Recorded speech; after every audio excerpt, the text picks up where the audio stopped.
জানি রে সোনা, তুই কিসের জন্য কান্না করছিস, কিন্তু আমি এমন এক চরম দুঃখিনী মা যে তোর মুখে একটু খাবার তুলে দেব আমার সেই ক্ষমতাটুকুও নেই। এই ঝড় বৃষ্টি রাতে আমি তোকে নিয়ে কোথায় যাব? হে আল্লাহ, তুমি আমাদের মুখের দিকে একটু তাকাও।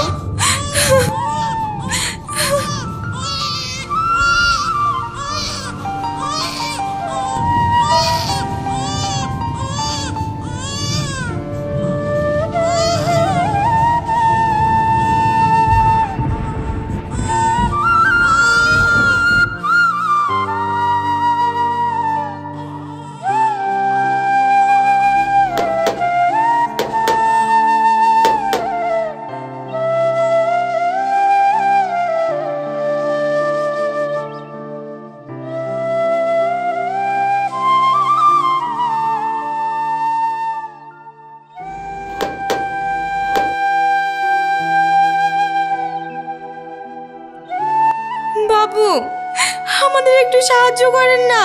আমার কোলে ছোট্ট একটা বাচ্চা, এই দুর্যোগের রাতে যদি একটু জায়গা দেন। না না, এখানে কোনো জায়গাটাকে হবে না।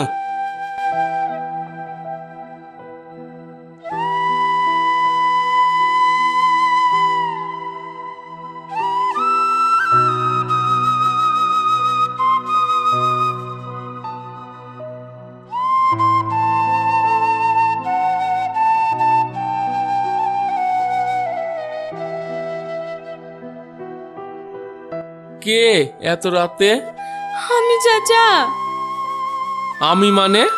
তোমাকে তো ঠিক চিনলাম না। আপনি আমাকে চিনবেন না, দয়া করে বলছি আপনি একটু আমাকে সাহায্য করেন না। এ কি, তুমি এটা কি করছো? আমি তোমাকে কি সাহায্য করতে পারি বলো?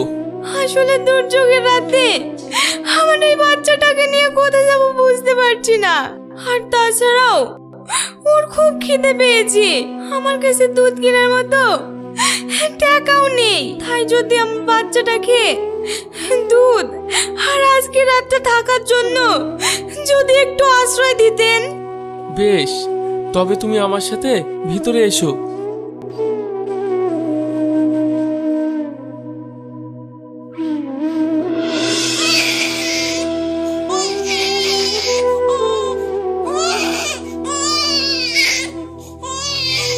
এই নাও, এটা তোমার বাচ্চাকে খাইয়ে দাও, দেখো ওর সব কান্না থেমে যাবে।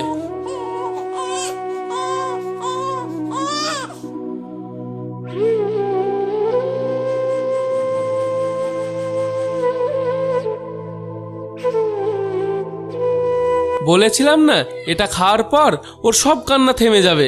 আসলে কি জানো মা, কথায় বলে পেট ঠান্ডা তো জগৎ ঠান্ডা। যাই হোক, এবার এই জলটা তুমি খেয়ে নাও।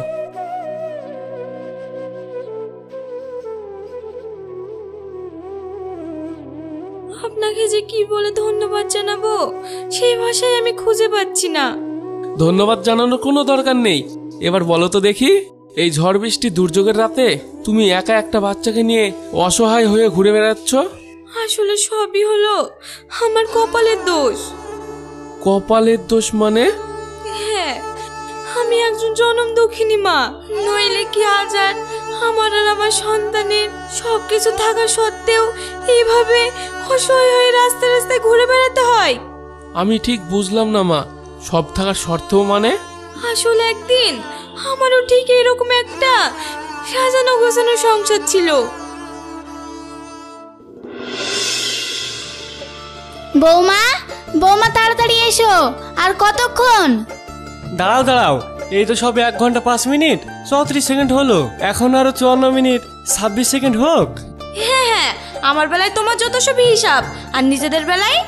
আর যাই হোক, 1 ঘন্টা ধরে তোমার মতো তো আয়নার সামনে বসে ময়দা তো মাখি না।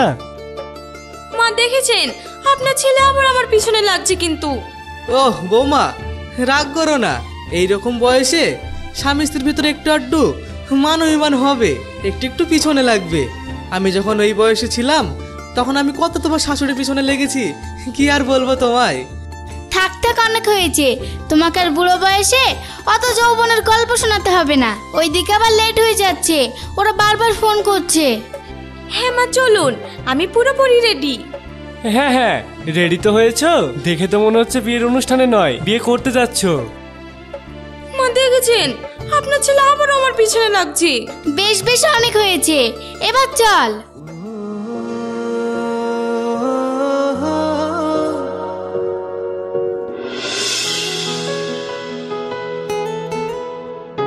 আরে সুরজ, তুই কি বেরোচ্ছিস?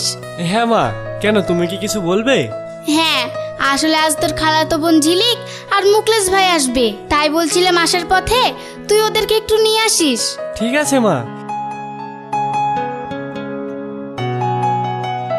খালাম্মু। আরে ঝিলিক মুকলেশ, তোরা এত তাড়াতাড়ি চলে এলি? আমি যে সুরজকে বললাম ও যেন আসার পথে তোদেরকে নিয়ে আসে। আসলে কি বলো তো খালাম্মা, আমরা যে ট্রেনে আসবো বলছিলাম না, সেই ট্রেনটা নাকি আসতে লেট করবে, তাই আমরা আগের ট্রেনে চলে আসলাম। তাই বুঝি? বেশ ভালো। তো বাড়ির সবাই ভালো আছে তো? হ্যাঁ হ্যাঁ, বাড়ির সবাই ভালো আছে। তোমার শরীর ঠিক আছে তো? হ্যাঁ রে মা, আমি ভালোই আছি। ওই তো বৌমা চলে এসেছে। কেন মা, আমাকে কিছু বলবে? একে তো ঠিক চিনলাম না। আর এইটাই তো সুরজের বউ, সম্পর্কে তোর ভাবি, অবশ্যই চিনবেই বা কি করে? বিয়ের সময় এত করে ফোন করে বললাম তোদের আসতে, তোরা তো এলি না। ওইসব পুরনো কথা ছাড়ো না। আচ্ছা, খালুজিকে তো দেখছি না। উনি একটু বাজারে গিয়েছেন কিছু কেনাকাটা করতে। আহ ঝিলিক, এবার একটু চুপ কর না। কথায় কথায় কথায় বাড়িয়ে যাচ্ছিস। একবার নতুন ভাবের দিকে তাকিয়ে দেখ, কি মিষ্টি দেখতে। তুমি ঠিক বলেছো ভাই, সত্যি মানতে হবে, সুরজ ভাইয়ের পছন্দ আছে। তাই বুঝি? থাক, আমার আর এত প্রশংসা করতে হবে না। এরপর যদি তোমরা আমার প্রশংসা করো, তাহলে হয়তো আমি নিজেকে আর মানুষ না মনে করে কোনো এক পৌরী রাজ্যের পৌরী কন্যা ভাবতে লাগবো। বুঝলি ঝিলিক, আমার বৌমার সাথে কথাই পারবি না। যেমন ওর রূপে তেমনই কাজ কামে, কথাবার্তায় সবকিছু এক্সপার্ট। তাই তো দেখছি। বেশ অনেক হয়েছে, তোমরা অনেক দূর থেকে এসেছো, এবার হাত মুখ ধুয়ে ফ্রেশ হয়ে এসো। আমি তোমাদের জন্য খাবার রেডি করে রাখছি। ঠিক আছে ভাবি।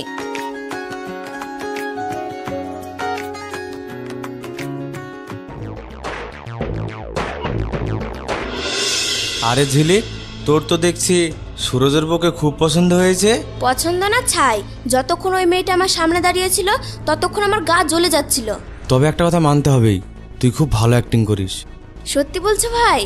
সত্যি বলছি, তুই এইভাবে চালাতে থাক, তাহলে দেখবি আমরা খুব শীঘ্রই সুরজকে আমাদের হাতের মুঠোয় করে এই সব সম্পত্তির মালিক আমি আর তুই হব। সত্যি আমি যে সুরজের হব, সেটা ভাবলেই আমার কি যে আনন্দ হয় বলে বোঝাতে পারবো না।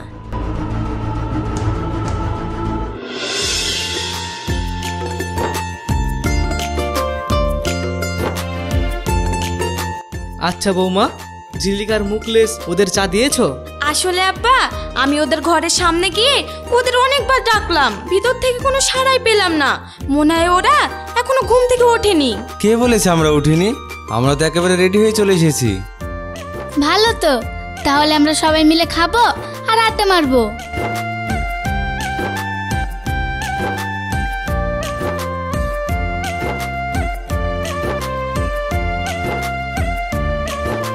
বেশ, তাহলে আমি এবার যাই। আজ তো রবিবার, তোর অফিস ছুটি, তাহলে আবার এখন কোথায় যাবি? আসলে মা বলছিল কিছু টুকটাক জিনিস লাগবে, সেইগুলো কিনতে যাবো আর কি। বেশ, তাহলে আমিও তোর সাথে যাই, চল। অনেকদিন হলো দুজনে মিলে একসাথে ঘুরিনি। ভালো তো, দুই ভাই মিলে ঘুরে আয়।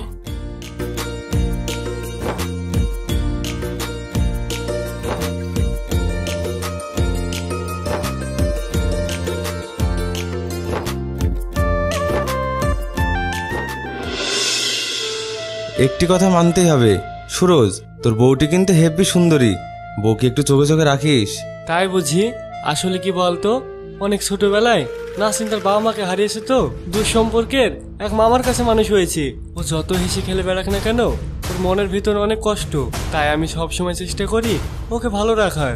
সে নয় ভালো কথা, কিন্তু এত সুন্দরী বউ দেখিস আবার হাত ছাড়া না হয়ে যায়। আসলে বলা তো যায় না কার মনে কি আছে, আর মেয়েদের মন বুঝতেই পারছিস। না না, আমার নাসরিনের ওপর পুরো বিশ্বাস আছে, এরকম কাজও কখনোই করবে না। আসলে কি বলতো ভাই, ছেলেদের ধর্ম হলো মেয়েদের বিশ্বাস করা, আর মেয়েদের কর্ম হলো ছেলেদের বিশ্বাস ভাঙা।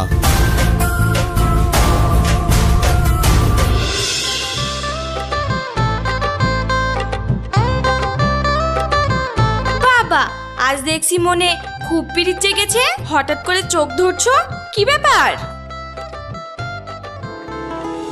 এটা আমি তোমার জন্য নিয়ে এসেছি।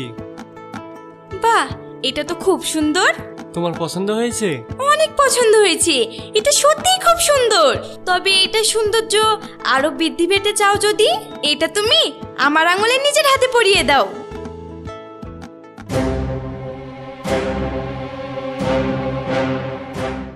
তাই বুঝি?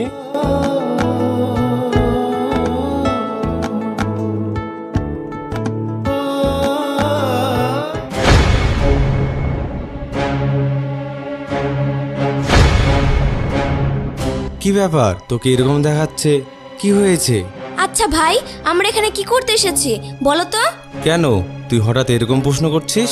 আহ, এত কথা না বাড়িয়ে বলো না।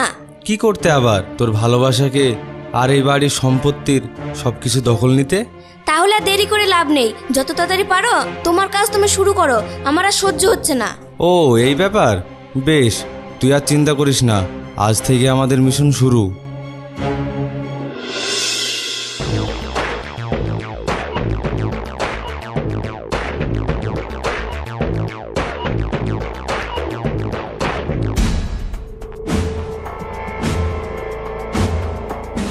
ভাই, সুরজ আসছে, তুমি শুরু করো।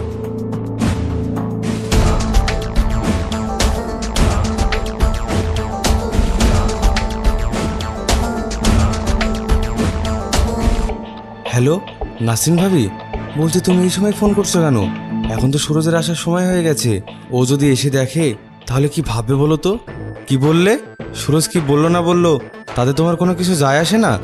বেশ, তোমার যা ইচ্ছা।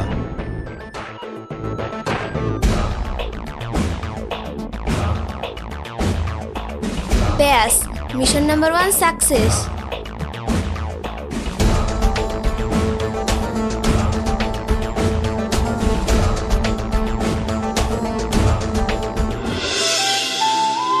কি ব্যাপার, আজ এত বেলা হয়ে যাচ্ছে, বৌমা এখনো চা নিয়ে আসলো না যে? আগে তো কখনো এইরকম হয়নি। সত্যি আব্বা, তুমিও না, মানুষ সময়ের সাথে সাথে কত যে বদলে যায়। আর তাছাড়াও এতদিন দেখোনি, আজ দেখবে, যায় না এরপরে আর কত কি দেখতে হবে।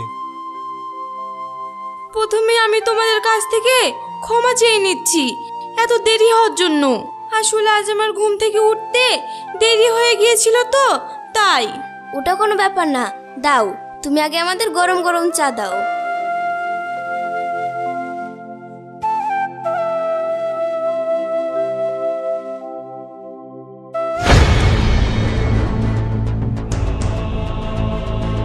এ কি, তুমি চলে যাচ্ছ? চা খাবে না? না, আমার চায়ের নেশা কেটে গিয়েছে।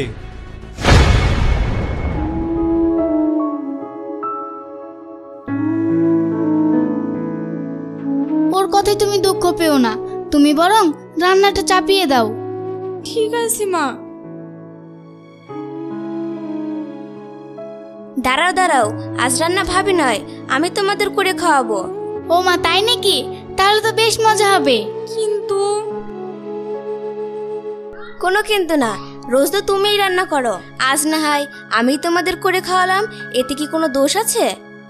এ মা, না না, বেশ, তবে আমি না হয় তোমার হাতে হাতে হেল্প করে দেব। তার কোনো দরকার নেই, আমার সাথে আমার হেল্পার আছে তো, আমার ভাই। কে? আমি? হ্যাঁ, ঝিলিক তো ঠিক বলেছে, তুমি নয় সুরজের কাছে যাও, ওকে দেখে মনে হলো ও তোমার উপর অভিমান করে আছে। যাও তুমি ওর অভিমানটা ভাঙিয়ে এসো। ভাই একদম ঠিক বলেছে। বেশ তবে।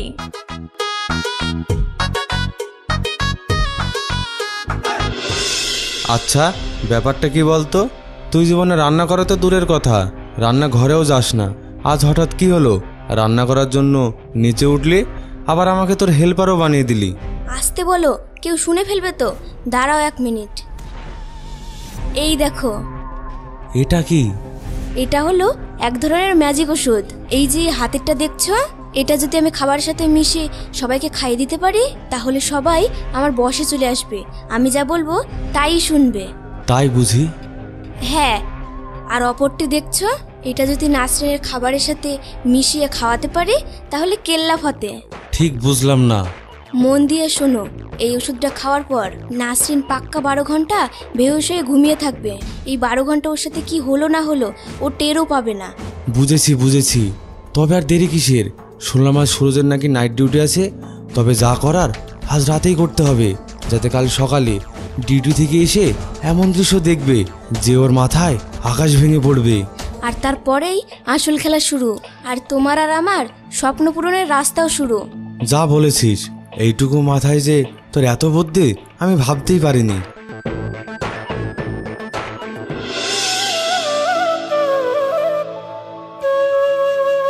দাও, আমি তোমার শার্টের বোতামগুলো লাগিয়ে দিই। দরকার নেই। দরকার নেই কেন? আজ আমি কদিন ধরে দেখছি তুমি মনমরা হয়ে ঘুরে বেড়াচ্ছ, ছোটখাটো বিষয় নিয়ে ঝামেলা করছো। জানি না আমার কেন মনে হচ্ছে তুমি পাল্টে গিয়েছো।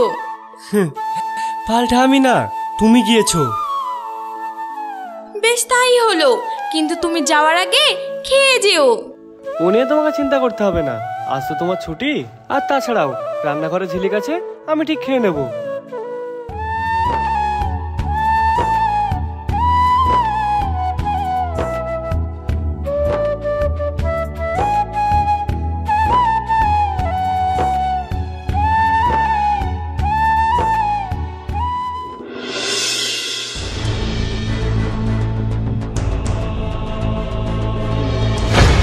নাসরিন!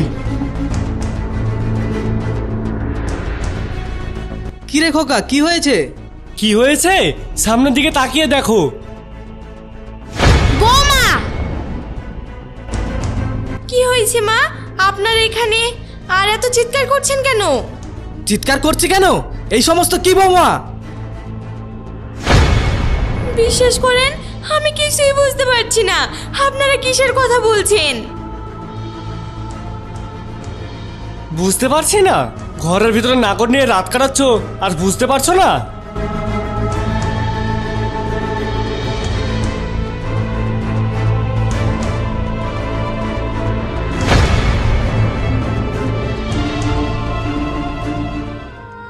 এইসব কিছু ভুল, তোমরা আমাকে ভুল বুঝছো।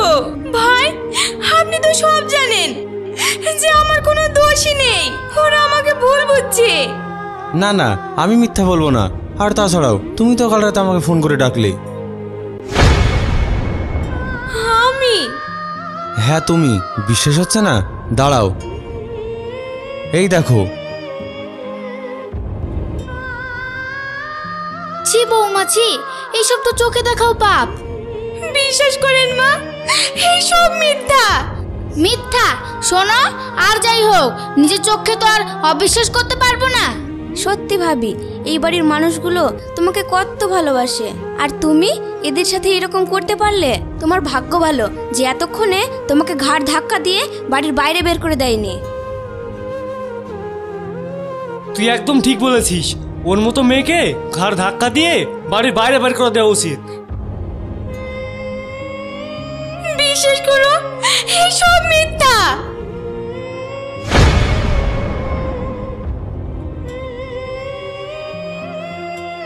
তোমরা একটিবার আমার কথাটা শোনো, আমি কিছু করিনি। তোমরা একটিবার আমার কথাটা শোনো।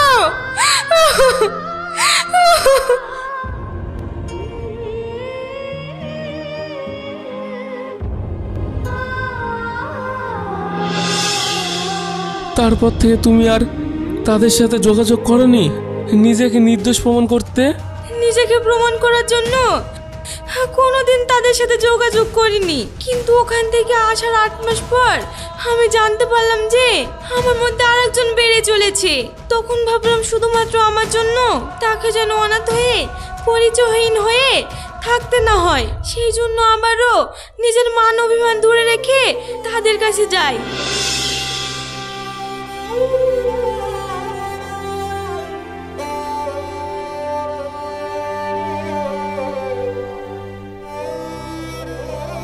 আপনি? হ্যাঁ আমি। আপনার কাকে চাই? আসলে সুরজ। ও সুরজ, হ্যাঁ হ্যাঁ আপনি ঠিক বললেন, কিন্তু ম্যাডাম এখন তো আর ওরা এখানে থাকে না। থাকে না? আসলে 3 মাস হলো ওনারা এই বাড়ি বিক্রি করে অন্য কোথাও চলে গেছে। এখন এই বাড়ির মালিক বর্তমানে আমি। আচ্ছা, ওরা কোথায় গিয়েছে সেটা জানেন? না ম্যাডাম জানি না। আর কিছু? না।